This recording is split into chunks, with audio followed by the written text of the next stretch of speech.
Assalamualaikum warahmatullahi wabarakatuh. Kami dari kelompok 5 pada pertemuan 5 ini akan mempresentasikan hasil diskusi kami tentang mencari literatur dalam tugas RPL kelas J, eh, dosen pengampunya Pak Brian.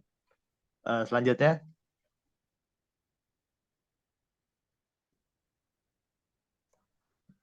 nah, anggota kelompok 5 ini yaitu saya, Muhammad Zaidan Noval Fikri, dengan NIM 2021 1037 0311 492.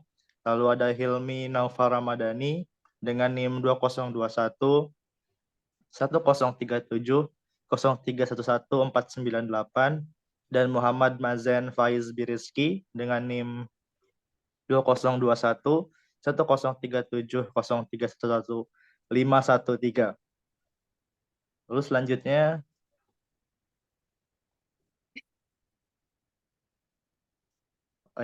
selanjutnya application goal.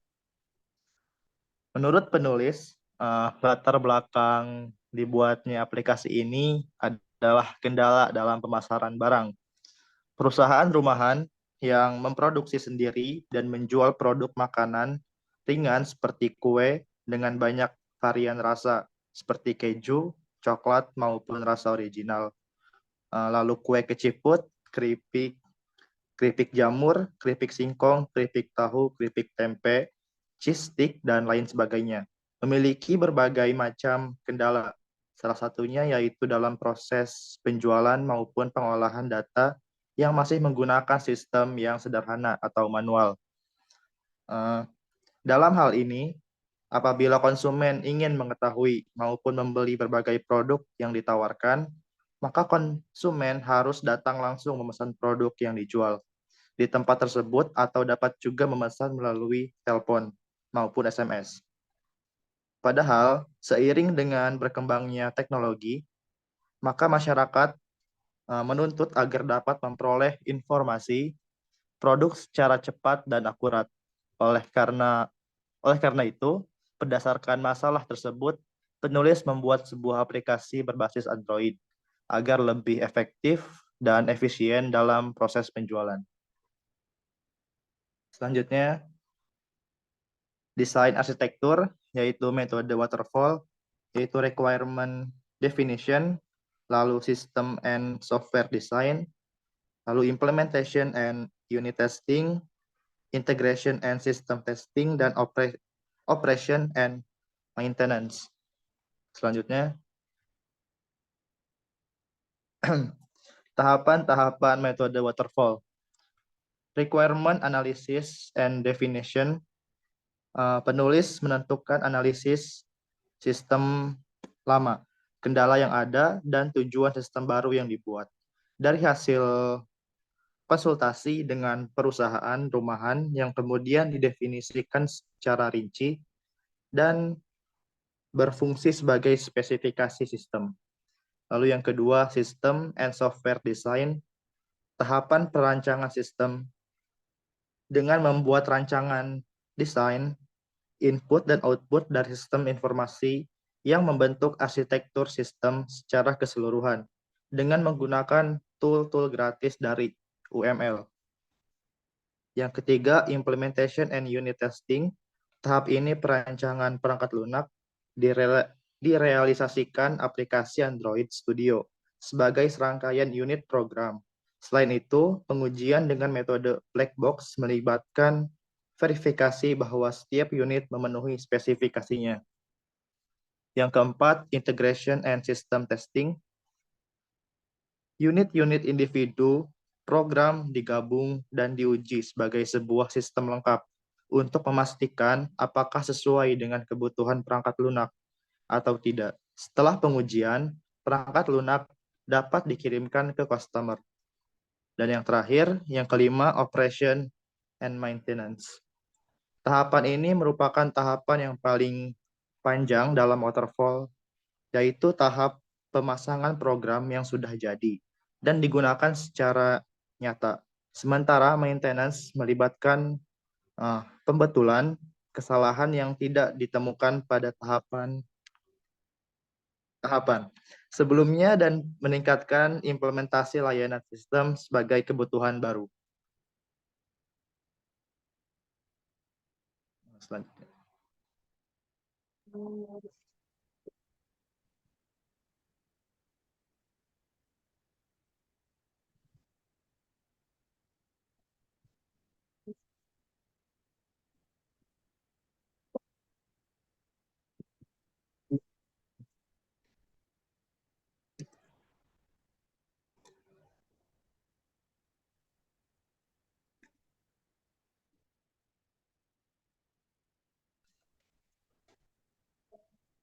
Selanjutnya ada desain database yang berisi kelas diagram.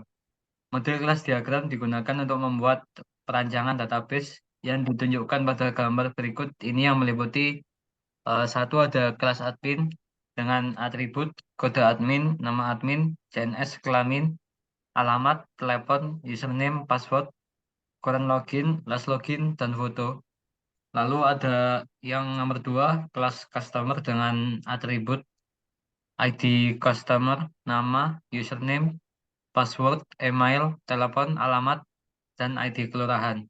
Lalu yang ketiga ada kelas barang dengan atribut ID barang, nama, satuan, harga jual, deskripsi, foto, stok, dan berat. Yang keempat ada kelas penjualan dengan atribut ID penjualan, tanggal, ID customer, status lunas, total harga, ongkir, dan total, tipe bayar, tanggal bayar, status kirim, alamat kirim, dan ID kelurahan. Yang kelima ada kelas penjualan detail dengan atribut ID penjualan, ID barang, jumlah, dan harga. Lalu yang terakhir ada kelas ongkir dengan atribut ID kelurahan, provinsi, kabupaten, kecamatan, kelurahan, kode pos, dan ongkir. Lalu selanjutnya use case diagramnya. Pada gambar tersebut terdapat dua user yang yaitu admin dan customer dengan uraian sebagai berikut. Yang pertama, admin. Admin dapat mengelola aplikasi dengan mengedit, mengupdate fitur baru, dan memperbaiki sistem yang error. Admin bertanggung jawab atas pemesanan produk serta memproses transaksi pembayaran dari customer. Lalu yang kedua ada customer untuk mengakses aplikasi pelanggan, tidak harus mempunyai akun jika hanya sekedar melihat katalog, cek harga dan ketersediaan produk. Sedangkan apabila ingin memesan produk, maka dia harus melakukan pendaftaran dengan cara registrasi terlebih dahulu. Setelah memiliki akun, maka customer langsung masuk ke menu login. Kemudian dapat melakukan aktivitas transaksi produk yang diinginkan. Lalu ada model sequence diagram. Saat customer membuka aplikasi, maka akan tampil menu halaman utama yang berisi berbagai produk beserta harga masing-masing produk dan jumlah stok yang tersedia. Apabila customer akan melakukan pemesanan, maka harus melakukan registrasi terlebih dahulu agar memperoleh akun berupa username dan password. Setelah memperoleh akun, maka customer dapat login dan divalidasi oleh sistem yang mana apabila akunnya sudah benar maka dapat melanjutkan ke menu berikutnya. Pada menu berikutnya yaitu pada halaman katalog, customer dapat melihat dan memilih produk yang diinginkan, lalu milih lanjutkan pemesanan. Demikian juga apabila membatalkan pesanan, maka akan kembali ke halaman katalog. Apabila customer berniat membeli sebuah produk, maka masukkan produk yang ingin dibeli ke dalam keranjang belanja.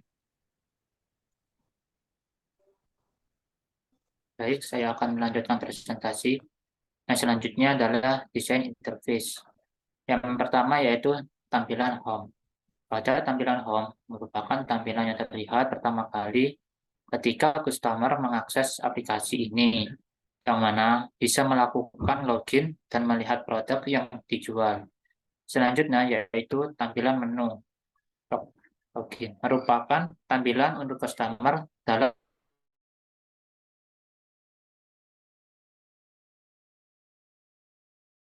diharuskan melakukan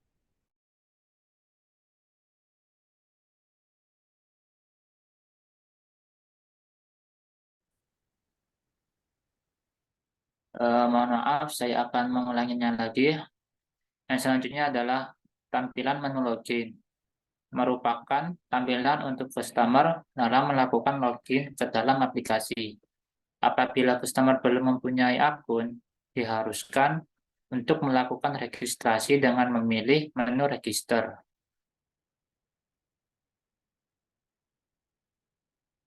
Yang selanjutnya yaitu tampilan menu register. Pada gambar di bawah ada semacam kolom-kolom untuk mengisi identitas untuk customer. Yang selanjutnya yaitu tampilan menu katalog, yaitu tampilan yang memperlihatkan produk-produk yang ada pada aplikasi tersebut. Yang selanjutnya adalah tampilan menu detail produk. Ketika customer memilih produk, maka akan memperlihatkan detail-detail dari produk tersebut secara rinci. Selanjutnya yaitu tampilan menu keranjang, yaitu ketika customer ingin melakukan pembelian, maka akan dimasukkan terlebih dahulu ke dalam keranjang dan akan melakukan check out. Dan selanjutnya adalah testing system. Untuk penggabungan dan testing system dilakukan dengan metode pengujian black box, yaitu pengujian aspek fundamental sistem tanpa memperhatikan struktur logika internal perangkat lunak. Pengujian ini difokuskan pada penggunaan menu halaman atau fitur-fitur pada aplikasi untuk mengetahui apakah perangkat lunak tersebut telah berfungsi dengan benar.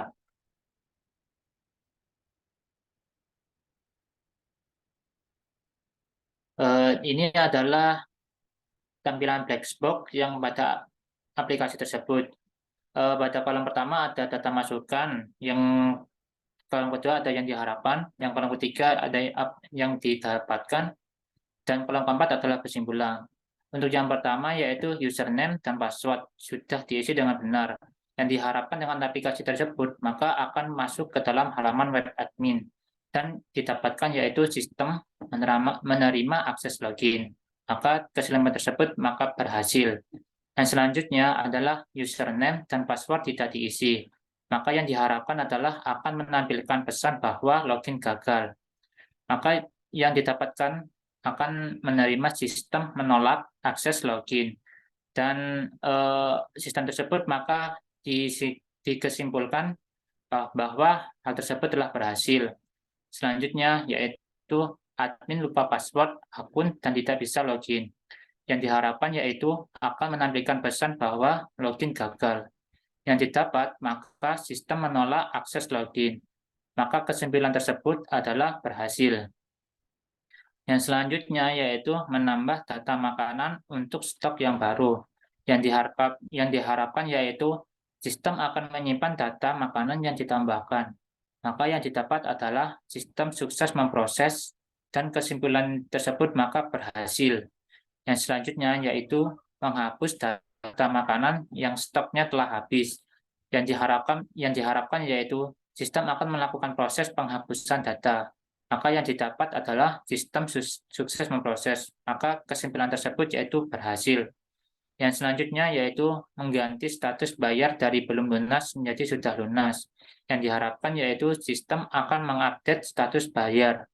Maka yang didapatkan dari tes tersebut maka sistem sukses memproses, maka dikesimpulan bahwa hal tersebut telah berhasil. Yang selanjutnya yaitu mengganti status kirim dari belum dikirim menjadi sudah dikirim. Yang diharapkan yaitu sistem akan mengupdate status kirim, dan yang didapatkan dari hal tersebut maka sistem sukses memproses, maka dikesimpulan bahwa hal tersebut telah berhasil. Dan selanjutnya yaitu mengisi seluruh data yang diperlukan sistem. Yang diharapkan yaitu sistem akan menerima dan customer akan melakukan login. Yang didapat dari pengujian tersebut, maka sistem sukses memproses dan dari kesimpulan maka berhasil. Dan selanjutnya yaitu tidak mengisi seluruh data yang diperlukan sistem. Yang diharapkan yaitu akan menampilkan pesan bahwa registrasi gagal. Dan yang didapat adalah sistem menolak akses. Maka yang didapat dari kesimpulan yaitu berhasil. Sekian dari kelompok kami. Bila ada salah kata, mohon maaf. Assalamualaikum warahmatullahi wabarakatuh.